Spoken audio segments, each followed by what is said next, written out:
Dr. Michael Hastings of Carisbrooke, CB, is Global Head of Citizenship for KPMG International. He began his career as a teacher, moving into government service in 1986, supporting policy initiatives to bring employment and development to Britain's inner cities. In 1990, he started working for TVAM on education programming, and then GNTV as its chief political correspondent. In 1994, he moved to the BBC as a presenter on the weekly Around Westminster program before joining its corporate affairs division. In 1996, he became the BBC's head of public affairs and then its first head of corporate social responsibility in 2003 before becoming KPMG's International's global head of citizenship in 2006. I'm going to pause for applause, okay? Actually, I must confess, in the bio, it says Michael has become, but I dare not because I have African blood. So, Lord Hastings has represented KPMG International on the Global Corporate Citizenship Committee of the World Economic Forum from 2008 to 2010. There's a lot here. In 2012 to 2014, he said, I'm telling you. In 2012 to 2014, he led the World Economic Forum Global Agenda Council, the Future of Civil Society, and in 2016, joined the World Economic Forum Global Agenda Council on Migration. So he knows a lot about diaspora. He's also a trustee of the Vodafone Group Foundation, a vice president of UNICEF UK. He's a leading advisor to the Chatham House. There's a lot here. Global member of Millennium Promise until January 2016. Non-executive director of British Telecom. He's the president of Zain. He's a patron of Free the Children, a director of Junior Achievement Worldwide. He was awarded a CBE, that's a commander of the British Empire, in 2003 for services to crime reduction. And he served on the Commission for Racial Equality between 1993 to 2001. In 2005, he was awarded an independent peerage to the House of Lords, and in the same year received the UNICEF Award from the then UK Chancellor for his outstanding contribution to understanding and affecting solutions for Africa's children. In 2014, he was conferred with a doctorate in civil law from the University of Kent in Canterbury, and in recognition for his leadership at KPMG, the BBC, and his work in international development and corporate responsibility. In 2017, he was installed as the Chancellor of Regent's University, London. Now you may clap. Thank you so much for coming, Lord Hastings. A pleasure, a joy. Thank you. Okay, you're obviously a leader of note in the way I consider leadership, which is beyond elected leadership, which I'm answering the questions already, but it's been a turbulent few years on the public sphere, you know, and the shift is now towards more populist leaders. It looks like the people are getting disenfranchised with leadership as we know it. What do you think is responsible for this distrust of people in, because like when I grew up, whatever the media says is true. We thought the Daily Mail was like the Bible or something. You're into the macro stuff. Here's my short analysis of those levels of complication, of distrust in the public square. A factor, so I'm just going to put three factors, but so you have to think your way through this. I'm not going to say to you definitively so, but three factors. Number one, the exceptional economic divide between the ordinary well-to-do, which is most of us, if we're honest about it. What I mean by that is, if you're living in the UK, if you're in a property, rented or owned, if you can flick a light, flick a switch and the light comes on, turn a tap and the water comes out, if you can get on a bus or get on the tube or drive a car, you are already in the world elite. You need to clap for yourself because you're in the elite, and you did know that. But it is worth remembering that for all the things we feel we don't have, wherever you are in the cycle of economic waveriness, for all we think we don't have, there are still 900 million people in the world, roughly 1 in 7, who live on less than $1.20 a day. Now, that 900 million people in the world is more than all the people in the United States and the EU put together. There still is, in this country, a poverty rate of 9.5%. That's people whose benefits don't add up to the amount of the month that is left to go. Do you get it? So if you can get through the month, flick a switch and you've paid the bill, and the water comes out the tap, you're already in the elite. You've got to remember that. So, but the gap between the ordinary middle and the extreme wealthy has become exponential.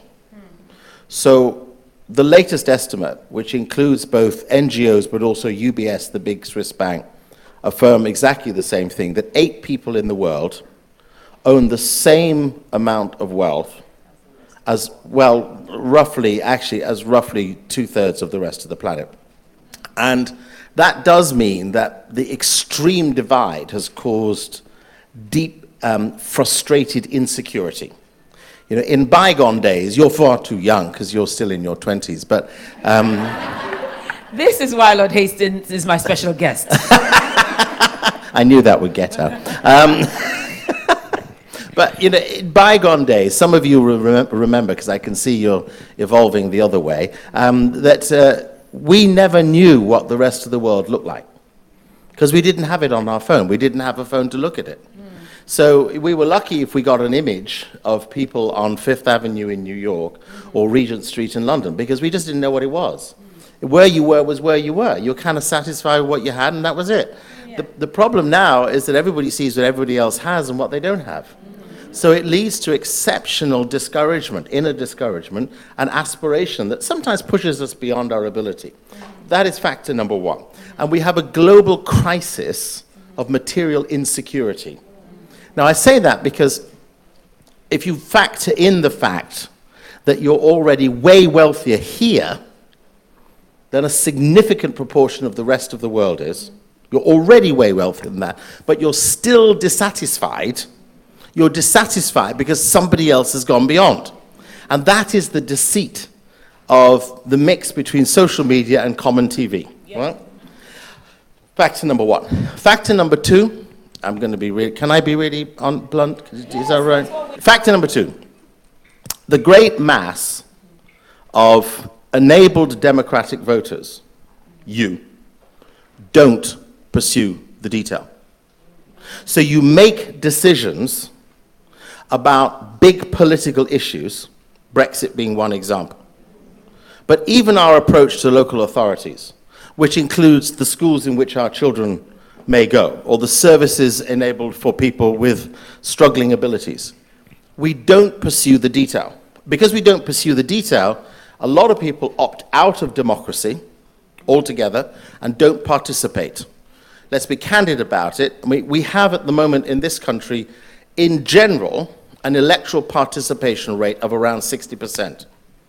Brexit pushed it up to 73%. But that's the highest it's been since pretty much the 1960s. So most people, it's a significant proportion of people, somewhere between 40 to 50%, do not participate in the very things they gripe about when they turn on the TV and sit in their lounges. And they don't participate with one very feeble excuse: I don't know what to vote, or I don't know enough about it. That's nonsense. I said to multiple people during the European referendum process, just go on the BBC website. It is layered with everything you need to know. But guess what? You're going to have to spend time off of Instagram. You get it? Off of Instagram, looking at other people's lives, and spend time not flicking pictures, instead studying detail, because this stuff matters. So one, we've got this huge disparity of wealth, and therefore the way we rate ourselves. 2, we've got a pursuingly, sad to say, a pursuingly ignorant by choice electorate. Because we choose to be. Ignorant by choice. Ignorant by choice. People choose to be. And if you choose to be and therefore don't participate, I'll tell you a little story. Many, many years ago, because I'm very old, which is why that CV is so long, sadly, it's just because I've lived so long. when I was, oh, goodness me, in my early 20s, I was asked to go and speak on Martin Luther King Day at Holy Loch in Scotland, which is was the US nuclear naval base. It's still there, but the US submarines aren't there anymore. It's British submarines that are there now. But I went to speak to these American naval officers and men. Must have been around about, let me get this right, 1982, 3, something like that. And it was Martin Luther King Day. There was an election coming up in the US. I asked the 300 plus men who were there, all naval officers from the US, all black, how many of them had registered to vote for the forthcoming presidential election. Of 350 hands that could have gone up, less than 50 did. I said, I can't believe that you've invited me here on Martin Luther King Day, who died to give you the right to vote, and you haven't even bothered to register to vote for the forthcoming presidential election, which is the one run by Ronald Reagan. You haven't bothered to get registered to vote because you don't think it matters anymore. But a man died to give you the freedom to do it. And most of them were kind of, oh, well, you know, I don't understand, I don't know what to do, and I haven't got time, and all that kind of thing. And then you gripe about the government. So we've really got to become engaged, intelligent participants. That's factor number 2. Factor number 3,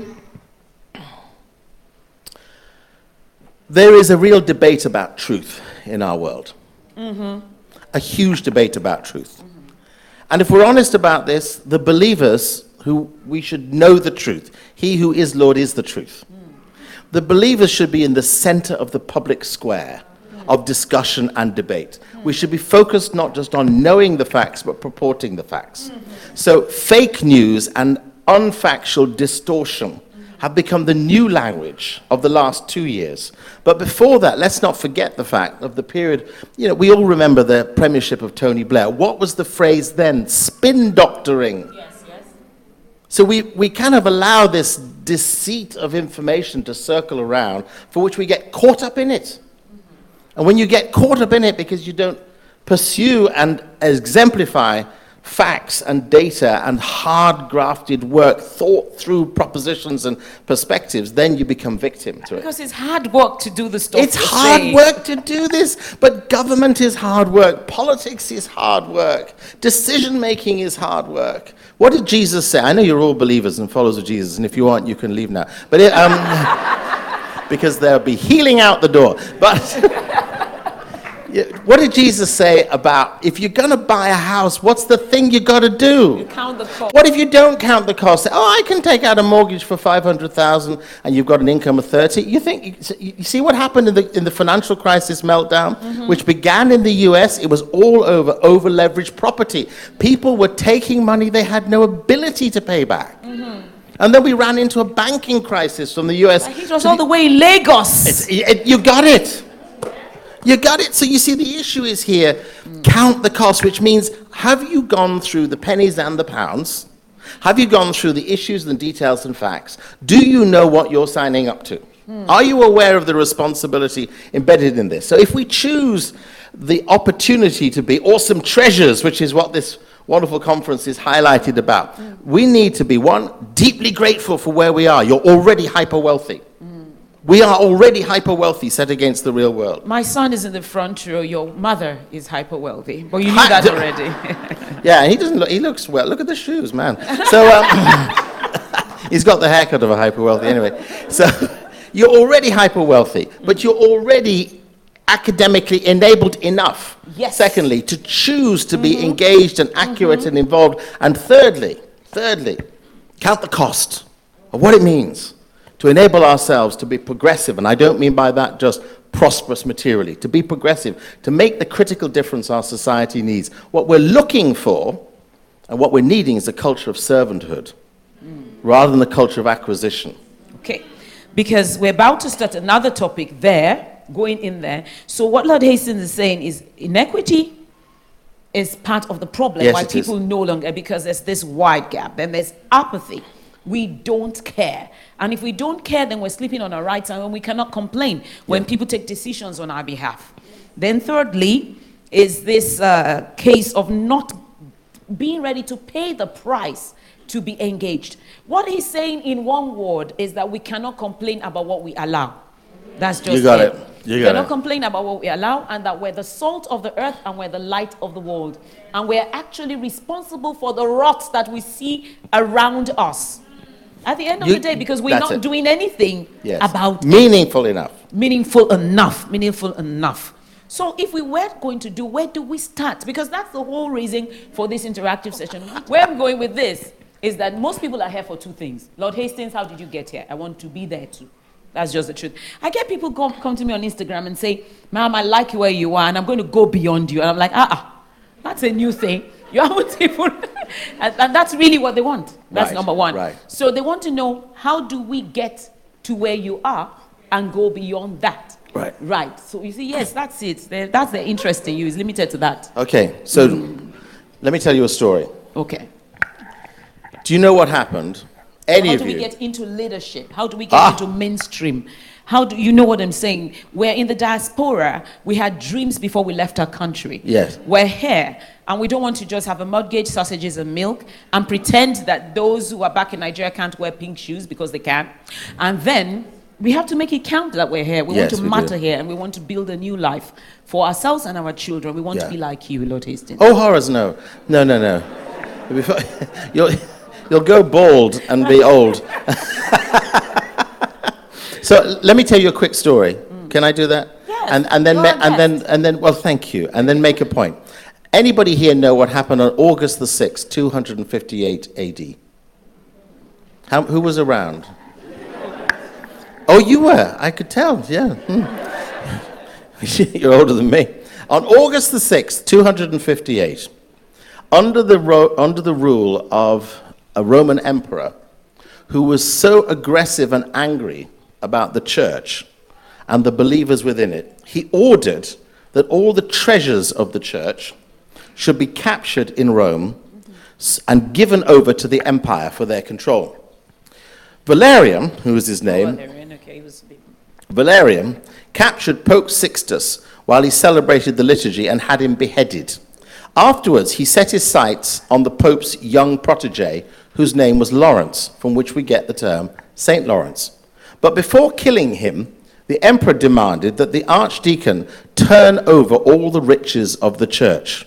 He gave Lawrence 3 days to round them up. Lawrence worked swiftly. He sold the church's vessels. He gave the money to the widows and the sick. He distributed all the church's property to the poor. On the 3rd day, the emperor summoned Lawrence to his palace, and he asked for the treasure. With great aplomb, Lawrence entered the palace, stopped, and then gestured back to the door, where streaming in behind him poured crowds of poor, crippled, blind, lame, and suffering people. These, said Lawrence, are the treasures of the church. Now, I tell you that story because for me, being successful is about serving better.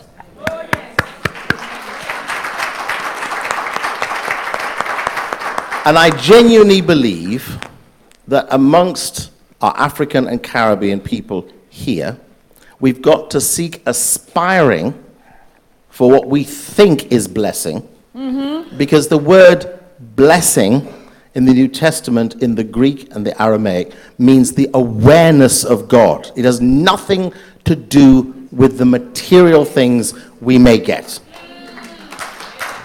The treasure... Okay, you can clap because some people are a bit disappointed. That's what you came for. And he's saying, just clap, we'll get there. We'll walk your paradigm into it at some point. The treasure, the real treasure that is to be found in the field that Jesus said, go buy the field and get it. The treasure is not the right to a new Mercedes or a house in Enfield. The treasure is not to be found in the finest clothes of Harrods or in a position to display yourself before others. The treasure is to be known for the simplicity of what you give away.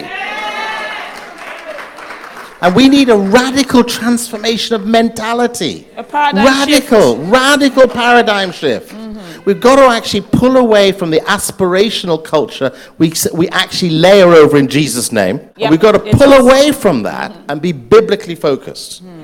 So, Jeremiah 29. Come on, somebody, quote me what Jeremiah says, the famous phrase. What is it? That lady knows. I know the... Say it, go on. I know the plans I have for you. Yeah, go on. Yeah, to prosper you. Yeah, got it? Okay. It's up. It's up, right. Have you read the whole chapter? No. You see, you've read that bit and had it preached 1,000 times and made the assumption that that is something to do with bank balances. It is nothing to do with bank balances. Read the whole chapter. You've got to understand Scripture in context, not in isolation. So you go literally 10 verses above and read, this is the order of God to his people who've been taken captive. They're taken captive from the Hebrews' land to the Babylonians' land. What God says to them, what he says to them is, root yourself in the place where I have now put you. Root yourself there. Buy houses. Locate yourself. Build gardens. In other words, plant and prosper there with the things of the earth. Marry and have relationships there and involve yourself in the community. That's what it says. Then that follows. Do you get it? If you don't do the first bit, you ain't getting the second bit. What the first bit is about is, are you actually a maker of the future of the society you live in? That's it. So you have to be actively engaged in adding value to the society you live in. You know, we've discussed it several times here, Yes. that nobody has a problem with immigrants if you're bringing value. The only reason, in fact, we allow immigrants is to bring value. Yes. But if you're coming to take and be a drain on the system, then you're not wanted. So we know there's racism. But you know, I don't see much racism in British Airways first class. I don't see it. No. No, I don't. If you hear someone like, ma'am, your shirt is really nice. I'm like, I don't think it's nice. So why would you like some more creme brulee? I'm like, I'm full already, you know. But you don't get that because obviously the price of the ticket means I'm contributing something. I'm not draining on it. So can we clap our immigrant hands together? And let me just say, let me just add a little bit onto that, given that you've raised it. You see, because two perspectives. One, the perspective from Valerian and Lawrence. Mm-hmm. First of all, the treasures of the church are in the very people who we don't look like, most of us. We're not like the poor and the lame and the crippled. Can you explain that better? How is the treasures of the church? Because we basically believe the paradigm we have is that poor people are a blight on the church. Poor people show that the gospel is not working, you know, and that's the old gospel that we've sort of left behind. So you need to, how do these become a treasures? Because that's why the churches are full. We want prosperity. But prosperity, biblically, yes, in the Greek and the Aramaic in which the New Testament is written, prosperity is to be prosperous in the awesome presence of God. It is not to possess that which is material. Jesus stands up in the synagogue and he says from Isaiah 52, the Spirit of the Lord is upon me to preach good news to the poor. Which is that they no longer have to be poor. That's what they told. That's not what he said. That's not what he said. So why are you telling the poor keep being poor? No. To preach good news to the poor. Okay. Because the place of wealth is not in the material. Okay. It's in the hope of the heart. You can have nothing. I've had nothing in my life before. I've given away everything I've once had. I once got to a point where I had nothing. I don't mean £10. I mean nothing. How did you get there? By just literally giving it away. And when you learn to give away, the happiness of hope is far more enriching than the possession of the thing. And you are going to take the offering. No offerings, please. And no offerings. And Jesus also made it very clear, not only was he here to speak good news to the poor, but to set the captive free. Yeah. Now that captive he's talking about, because the word in the Greek is the prisoner. It means the person in prison. It doesn't mean the person who's struggling with depression. It's the person in prison. The word in Greek for the poor is the person who has no money. You see, we've got to stop this thing of spiritualizing the words that he said, in the same way that people want to say, well, he didn't turn water into wine, he just turned it into Ribena. No, it was wine. It was alcoholic. Stop trying to have communion without alcohol. Just get a grip. Do what, you know. Okay, Lord Hastings, I have to come in here. So put it in perspective, Lord Hastings is saying, he's not saying we should be poor. He's obviously not dirt poor. But he's saying the focus should not be about getting in the body of Christ, but about giving, about how we can make a difference. I say it sometimes that the only way we know there is a church sometimes in an area is because there is noise at night, there's horrible traffic jam, and they were just basically a nuisance. See, somebody was telling me about how he became a preacher because he's in the denomination that franchises. Let me put it that way. Oh, okay. So they have different. You shouldn't get it so quickly. I do. What you get.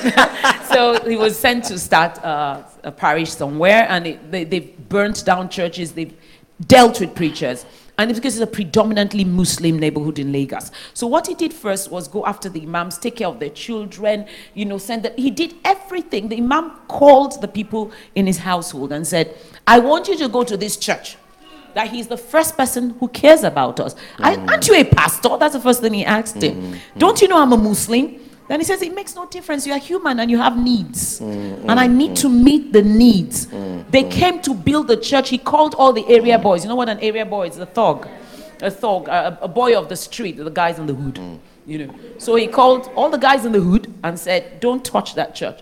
When they're parking, you take care of their cars. Before their cars were vandalized, everything. And he built a successful church in that place because he cared about the community. Awesome Treasures is about being community focused. It's about church that is relevant. It's about kingdom that is relevant. I have in the congregation, or in the crowd, I would say, my friend Charlotte Osei, who has served as the electoral chair for Ghana. She's a Chatham House Prize finalist, and she's a Woman of Courage awardee of the U.S. Embassy. Now you can clap. And I want to ask her, because I know you have something to say. When Lord Hastings was saying truth, you were nodding. Yeah, because what do you think makes a true leader? True Christian leader or just a true leader? Just a true leader. Okay. I don't believe that you can separate true leadership from stewardship. Because I think really must start from stewardship.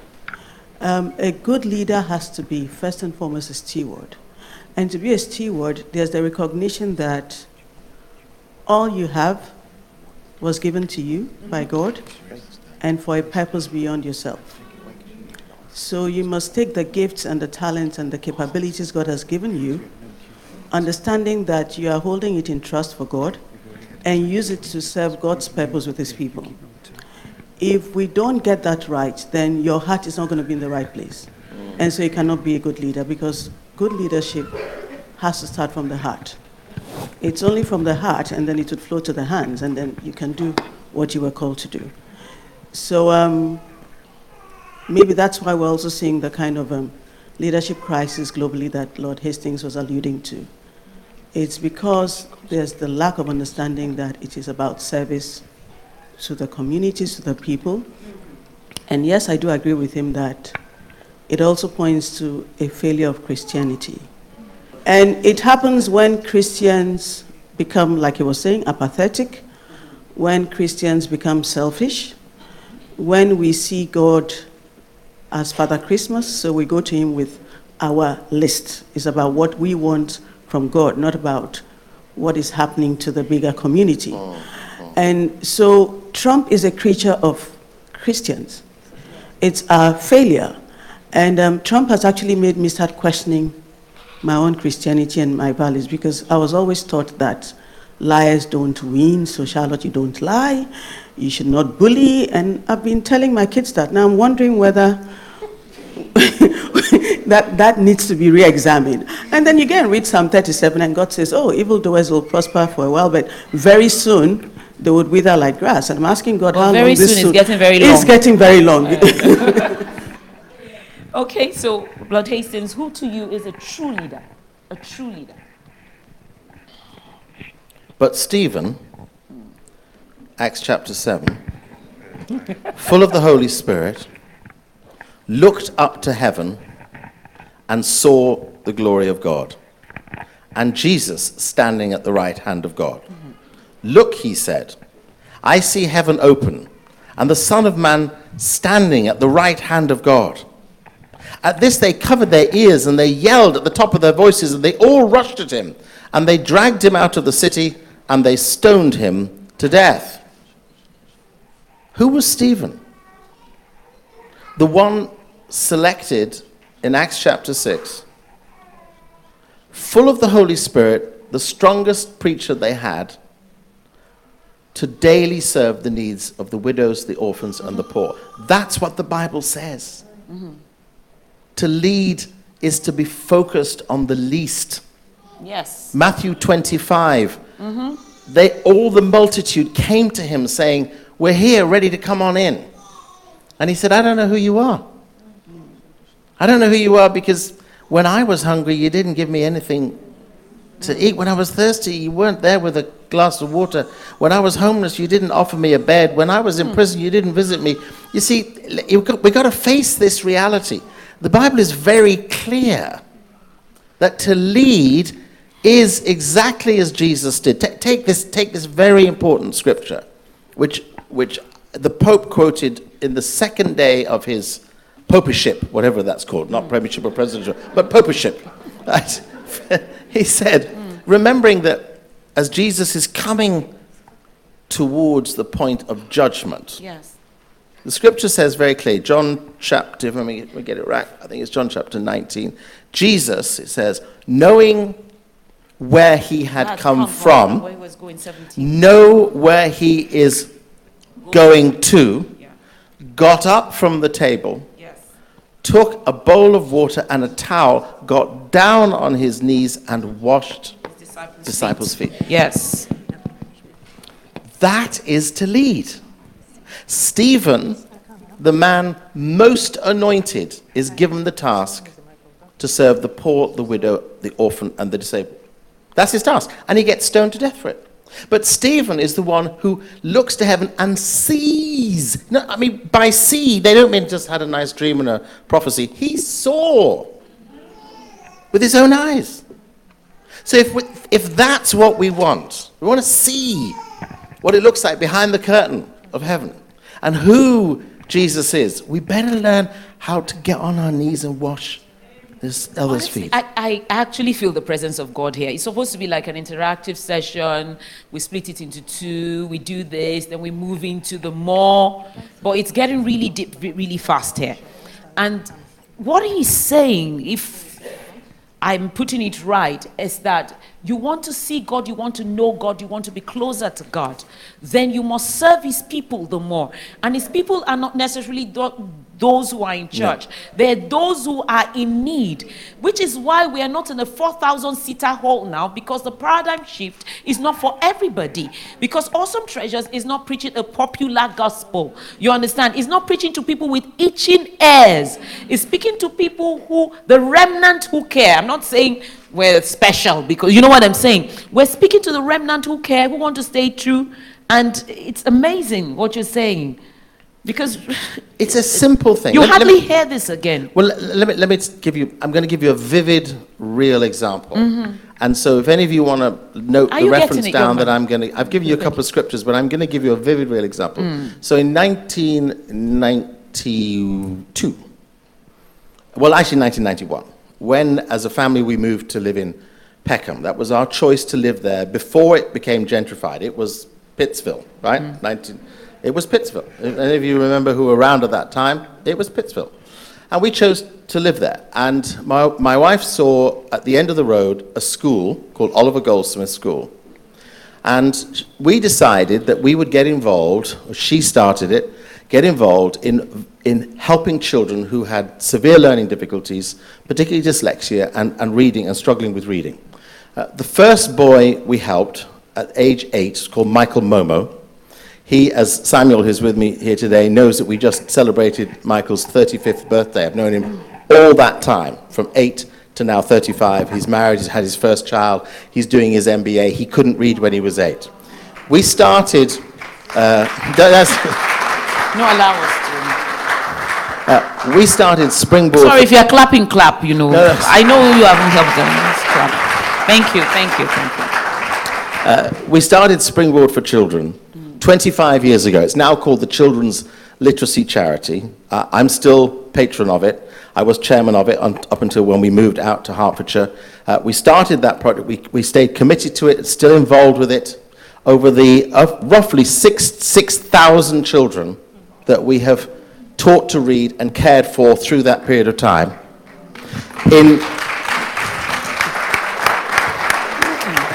In the 5 boroughs of London where the Children's Literacy Charity is working, almost to a person, the volunteers are all white. Aha. You don't volunteer. We cannot get black people to volunteer. Give their time to teach without payment, to support children with learning issues. People are happy to push their kids to the school and then blame the school when nothing happens. But then when we have pursued out amongst the churches to say, give us volunteers, men or women, willing to give time. One extremely wealthy white woman living in Chelsea did 13 years, 3 times a week, 13 years, driving to Peckham, 3 times a week, giving her time to teach our children. But we can't get our people to teach our children. Do you see what I mean? It is a mindset that basically says, that's too low for me. No, it's not. No, maybe that's not it. Why do we do this? Does anybody have an answer, please? Your hand goes up very quickly. Not a sermon, an answer. Give her the phone. No, the lady at the back pink. put her hand up first. Yeah, why do we do this? Are we selfish? As Beauty, you are from Milan. Is this not Beauty? Yes. No, give it to somebody in England. Why do we do this? Because in Milan you might be more altruistic. You know, I'll come back to you. It's still not her. What do you have against her? Get up. In the back. Get up in the back. Yes, get up. Be bold. Yes, thank you. She's wearing pink too. Yeah. You've started a trend. Yeah, then we come back to you. Black people, people in the diaspora are just selfish. Is that it? Yeah, I think basically you've just said the word. Black people were very selfish. I'm not. It's more about me and the fact that it's a charity. They're not going to be paid for it, so they wouldn't give their time out for nothing. Yes. Whereas actually, it's not giving your time for nothing. The blessing is the joy of seeing the others progress. It's not monetized. That's way in Nigeria. Exactly. So there's somebody there. Yeah. Why do we do that? A different answer. I think there are people who do volunteer, but sometimes... Can I have your name? Oh, it's Evelyn. Evelyn, okay. Yeah. You mentioned the lady that lives in Chelsea and drives down to volunteer 3 times a week. So she can afford to. There are a lot of people here that are struggling, and although we are above the average, you know, when you compare it to some developing countries, but there's so many people here that are struggling in terms of paying their bills, achieving their goals. I mean, we often hear, how can you help yourself? How can you help others when you're yet to be able to help yourself? Okay, a different answer. I'm going to give you a story. It's going to blow your mind. We're coming. Ooh. Because it's left to how you see yourself. Yeah. Okay, there. I believe that the reason is that when you come in from abroad, from home, back home, you come to do something. You have a purpose. You have a goal. To get you rich. This, I believe that for many of us, this is the reason. Yeah, they come in to have a better life. The struggle, they left home. They don't have the time here. I'm not saying it's correct. Far from it. However, the reality is this. We struggle back home, we come in here, we struggle again. And to have time, we'll give the taking care of our children to other people, and we will try to achieve, because we have house to build back home. We have cars to achieve, to get home. And this, and we work in 3 jobs here, 4. Do we have time to give time to others? I love your answer. Give it the lady. Very honest. Very honest. You know, it's the truth. My name is Jiro. Sorry. Basically, they have said it all. The challenges that face the migrant family in abroad, either in London or anywhere else, is a unique one. 95% of us in the room are migrants, and where we come, we've spent half of our life in another country, and the remaining half is here. We are starting from the scratch all over again. So it's like we're toddlers. We're learning to walk. We are learning to, know the ropes. We are learning to integrate ourselves into the community. And some of us, it's a cultural shock when we get here. So when we face circumstances and things like that, the first thing we would rightly think of is how to integrate ourselves into the community first. For some of us, that takes like 10, 15 years before you set your papers right, before you get the documents right, before you get the job right. And it is until then you start thinking about helping. By that time, you're already 50, 55. And that is why, that's true. And that is why it takes us a long time to get into that process. The second thing is awareness. How aware most of the people about this program out there are aware. I need to stop you there because it's not just one program. So if you don't know about CLA, child literacy, I've already given it an acronym, Nigerian style. If you don't know about that, we know about others. I don't want to take the mic from Lord Hastings or hijack. The Bible said it's more blessed to give than to receive. At every point in life, not when you are settling in. So a rich life is a life that gives to others. When I started Awesome Treasures Foundation, I was 32. I just had him, right? And I was poor as far as I was concerned. I was a young architect, and I was by no means a millionaire. By no means. The first, and right now, we calculated, I've spent over $1 million of my own money. And the house I live in London is not up to $1 million. You understand? So we need a huge paradigm shift here. A huge one. Does somebody have something different to say, or? Lady at the back over there, she says, yeah, she's got something. And then I want to tell you a story. Okay, I'm going to allow Lord Hastings to choose the next person because there's so many hands. You choose. We'll take one more, and then that lady there. Okay. Hello, everybody. I am so happy to be here today. My name is Ife Olarinde. I would say one thing I've noticed about the black community is that we don't work as an integrated people. So you see yourself, you're part of a community, you drop off, nobody's asking after you. Nobody's looking after you. Sometimes people even drop off because of their own selfish reasons or because the spotlight is not on them. So I found that most of the time, we don't like to be part of a community. I think I've even found that because I'm an entrepreneur myself, and when I start to work, I found out most of the time, why is it as a migrant I struggle? If you're part of a community and you feel integrated into that community, and it's not about having the spotlight, you find yourself actually impacting more. And I think that's something we need to look into as black people. Thank you very much. So I run a social enterprise called the Sister Network, and I understand what you've just said about a lot of the volunteers are actually not black, and I think it's down to the way we are raised. The African dream, or the Nigerian dream, is to be materially wealthy. And so when people come into the diasporan space, they come for one purpose only, to become rich.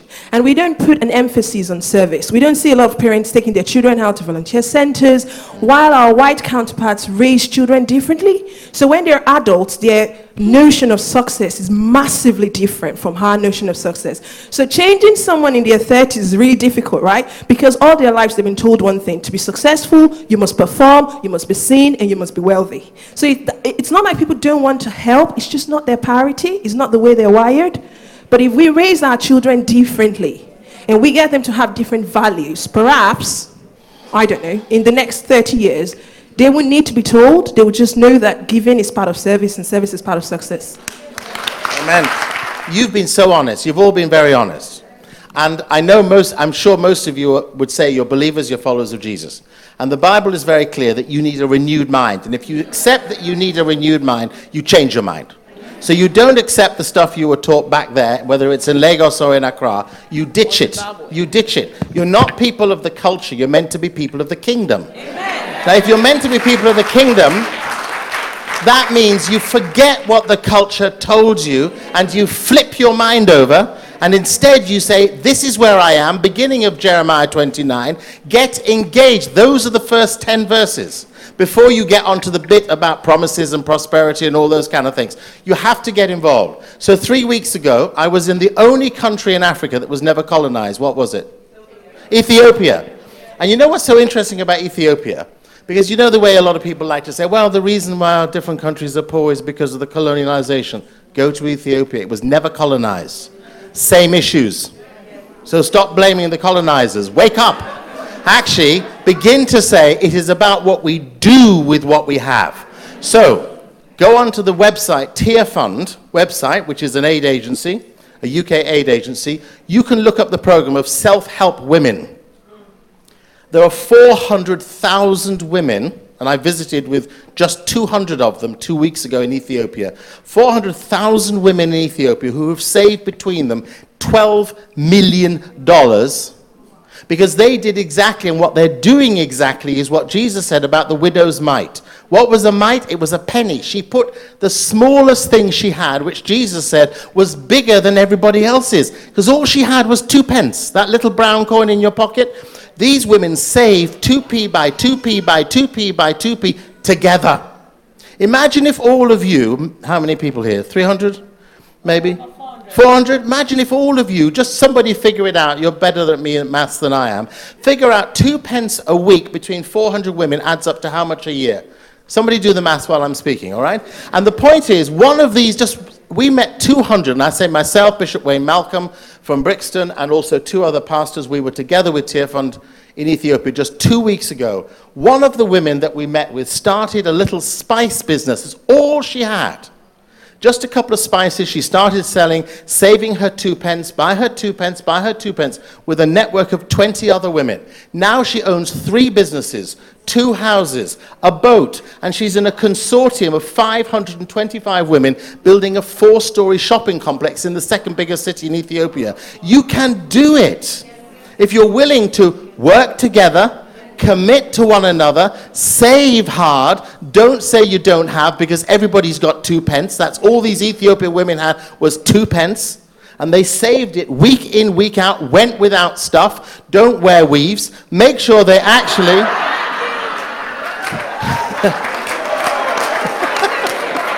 no wasting money on the fripperies of life, no wasted stuff. They put it towards the things that matter. And they've built an economy for themselves, and they lend to one another, and they support one another in enterprise. 97% of the people in this particular network are women, 3% are men. The women are employing the men because they're prepared to invest the little they had to make the lot that they can make their society work. So I don't accept the excuse that you don't have it, that we don't have it, but also the best way to integrate into any community is to take the slot of time you've got and give it away. That's what I was going to say. And I know and I get this lady's point. This lady's quite right that sometimes so many people are doing 2 to 3 jobs just to survive, but so many people are doing no jobs. And those people are sitting around wondering why they don't have flicking on Instagram and all that kind of thing, liking pictures of people they'll never be like. Instead of wasting time doing that, it's true. I saw you do it this morning. And instead of doing that, get up, get out the door, volunteer, be involved, join a charitable organization, teach our kids to read and progress. You want to be a mentor? Look up the Amos Bursary, started by Valerie Amos, Baroness Amos. Become a mentor for young black men from urban schools in London. Or join the Children's Literacy Charity and choose to be a volunteer to support our own children to read. We took on 6,000 children over 25 years. You can do it. It's the willingness to create a future. I've done 2 Black History Month things this week. And at both of them I've said, next year, Black Futures. No more Black history. Black futures. And that future has got to be not about languishing over what was not given to us, but what we are going to create. Wakanda.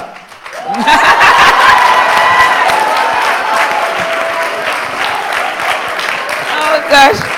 Actually, you said you had to leave at 12:30. 12:30, Yeah. Okay. I think when Lord Hastings didn't know he was going to enjoy it this much, he said he had to leave at 12:30. And now he has to really leave at 12:30. 5-10 minutes. Okay. So, this is it. Awesome Treasures Foundation has helped 11,500 women in skills acquisition. We have just finished with our 8th annual summer camp. You understand? So this is Christianity doing something tangible and measurable. It's not about we are a foundation recognized by the United Nations. And I cannot take, the wonderful testimonies you're going to hear now, I can present them to the United Nations. What I can present are the kind of figures that Lord Hastings is talking about. So you see, the church has lost its relevance to the world. And they don't understand what we're talking about. We're talking about fruit of the womb. Yeah, right, but does it mean if you don't have children, you didn't come to this earth, or what? Did Mother Teresa have children? Did Mary Slessor have children?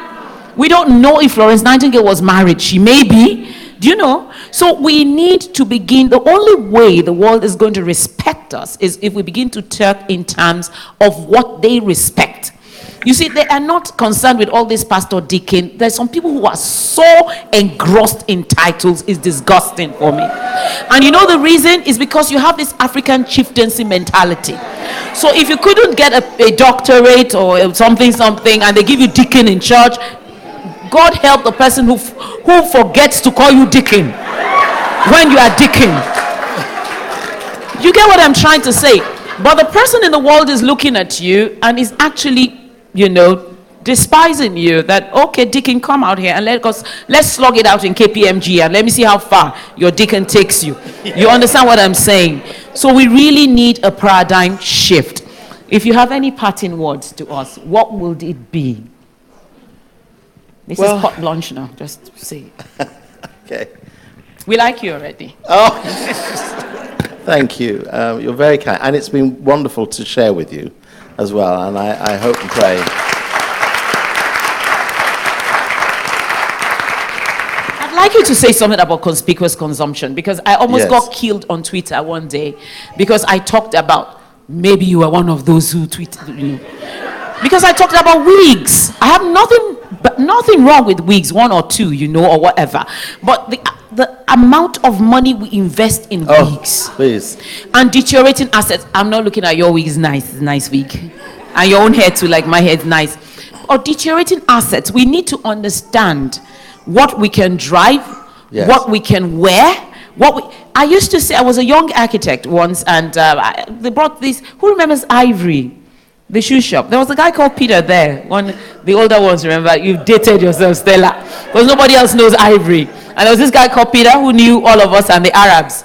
And the shoes and bags used to be maybe 500 pounds or something. So it was like 18,000 naira. And somebody brought it to me when I just started my practice. I was 25 years old. I could pay for it, but it did not mean I could afford it. It's not everything you can pay for that you can afford. And that's a part of the problem with the immigrant community. We wear our net worth. And then we end up saying we don't have. Do you understand what I'm saying? Everything that we consume is a deteriorating asset. The car you drive, and I have driven some pretty good cars and I still drive. But you need to drive what you can afford. The car should not be driving you. Yes, sir. You understand? And it boils down to self-esteem. And I understand. Being black, I need to be able to flash my watch, my ring, my designer stuff, so you can see immediately who I am. I understand it. That's why we dress well and everything, because you don't have maybe the pedigree to show. You understand? I get it. Oh, I get it. So your appearance tells. When they rate you, your shoes and everything, they know who you are. If you can afford a Chanel, then you're at least worth 4,000 pounds. If it's python skin, then it's 6,000 pounds. Then they know you're not the one who stole the stuff in the shop. Maybe. You get what I'm saying? But we need to be careful, because the brand is not going to do anything for our self-esteem at the end of the day. It is what we give away. I need to emphasize what Lord Hastings said. The best way to integrate is to volunteer and give your time, because that is where you will meet the philanthropists and the upper echelons of society, not where people are scrambling for wealth. If there are any parting words, Lord Hastings. Thank you. Well, let me tell you, I love telling stories, so I'm going to tell one or two stories, if I can, in my parting words. Yes. And as I said, we started Springboard for Children back in the tail end of 1991. And in the early months of 1992, word of what we were doing at Oliver Goldsmith School reached a man who arrived in a duffel coat in a taxi, came out and handed over a check for £25,000. Wow. That man was Julian Sainsbury, one of the great inheritors of the Sainsbury's billion. He had heard on his network that white women were coming from Chelsea to volunteer in Peckham to teach black children to read. And he came to give money because he was dyslexic. Oh. You see, the issue is, if we want to be known, don't say recognized, known for the gifted opportunity of sharing our life, you don't have to promote it, you just have to be it. And you genuinely let God do the delivery. I have a reasonably nice watch, but I'm not wearing it at the moment because it's being repaired. So, because I've broken it. So I'm taking around this broken, but I love it because this was given to me by a man who served 11 years in prison. And he acquired this watch, which is African-made, in the subcontinent, brought it back as a gift for me and gave it to me a year ago. So I carry it with me because this means more to me than the Rolex I could wear. Because this is a gift of his life and his generosity of heart. And therefore I take it with me because it's telling me the time. And you know what this actually really costs? It's less than £10. But the treasure is in who gave it and the heart that went with it. I will never forget seeing Mother Teresa, who died in the same month as you remember Diana, Princess of Wales. But Mother Teresa in 1994, that tiny little Albanian Indian woman, she wasn't even 5 feet tall. That tiny little woman to whom Margaret Thatcher bowed, to whom the princes of the world sought time and attention. Yep. That she had nothing of her own, but she had everything. Yeah. She said the greatest poverty in the world is the poverty of hope. It's when you don't know that you're valued and treasured and significant and loved and wanted. That's the greatest poverty in the world. And the greatest distorted wealth is to have this contagious consumption. I've chosen now to go shopping in smaller shops in supermarkets because you know what happens with the big ones? Isn't it stressful? Yes. The more choice there is, the harder it is to choose.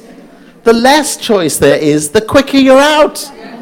So we have to choose for well-being lifestyle to be people who choose the little, not the lot. Now, what did she do in 1994? She was asked to be the speaker at the presidential prayer breakfast in Washington, D.C., in front of the then president, Bill Clinton. That woman, because of all the reasons for her objection to the Clintons' lifestyle, which you know is on record, but all her objections to the Clintons' lifestyle, she chose to sit behind the curtain at the front, not to sit with the president. She was making a statement that I'm here for you, but I'm not with you. So she was making a statement. But she had a plan, a very clever plan. And the clever plan was this. She wanted to open a home for disadvantaged women and battered women in Washington, D.C. The state of Columbia, the District of Columbia, had refused her consistent permission to do that. But she reckoned on the day she got the invite to speak at the presidential prayer breakfast before the president, with the first lady, with the vice president, with the heads of the military, instead of her taking photographs of herself and having selfies and putting it up on Instagram and looking how important I am, she sat behind the curtain. And you know what? You can look up the original footage. Clintons, both of them, go behind the curtain to talk to her. And the story goes like this. It was actually Hillary who dragged Bill. They go behind the curtain. They kneel before her. Yes, knelt before this little 4'8" Indian Albanian nun whose life was to give to the poor. Knelt before him and asked what could they do to be acceptable to her. And she said, Madam, or First Lady, I'd like you to become the chair of the Battered Wives and Women's Support Center in Washington, D.C. And if you will do that, they'll give me permission to do it. So Hillary Clinton had no choice but to agree. You see, she knew how to use the power of her humility. And as she used the power of her humility, came out and announced it, Bill Clinton is sweating panics because it was his administration that was trying to cut it off. But the place was opened 12 months later and now is abundantly surviving strong in Washington and all over the world, serving the women who've been beaten, battered, and distorted and unhelped. That is to give ourselves away. It doesn't mean that if you give yourself away, you have no power, authority, or privilege. You get more. You get more. Because what the world seeks is exactly what Jesus said very clearly. They will know that you are my followers by how you love one another. Not what you wear, what title you have, what possession you display, how you love one another. Wonderful.